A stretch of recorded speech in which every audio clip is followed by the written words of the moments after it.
ఏలూరులో వైసీపీ ఆధ్వర్యంలో రైతు పోరుబాట నిర్వహించారు. జిల్లా అధ్యక్షుడు దూలం నాగేశ్వరరావు, మాజీ ఎమ్మెల్యేలు పుప్పాల వాసుబాబు, కొఠారి అబ్బయ్య చౌదరి రైతులతో కలిసి ఆర్డీఓకి వినతి పత్రం అందజేశారు.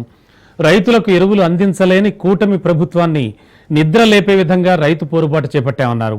రైతులు పడుతున్న కష్టాలపై బాధ్యత గల ప్రతిపక్షంగా పోరాడుతున్నామన్నారు.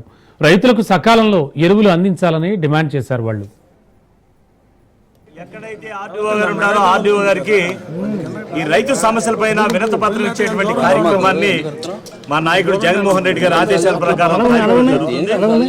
ఈ కార్యక్రమం సందర్భంగా ఈ రోజున ఈ ఏలూరు పట్టణంలో కైకలూరు, దెందులూరు, ఉంగుటూరు, ఏలూరు 4 నియోజకవర్గాలు కూడా ఈ రోజున ఇక్కడ ఏలూరు ఆర్డీఓ గారికి వినతి పత్రం ఇచ్చే కార్యక్రమం, అలాగే ఓ పక్కన పోలవరం, చింతలపూడి 2 నియోజకవర్గాలు జంగారెడ్డిగూడెంలో ఇచ్చే నిర్ణయం, నూజివీడు సబ్ కలెక్టర్ గారికి ఇచ్చే నిర్ణయం చేయడం జరిగింది.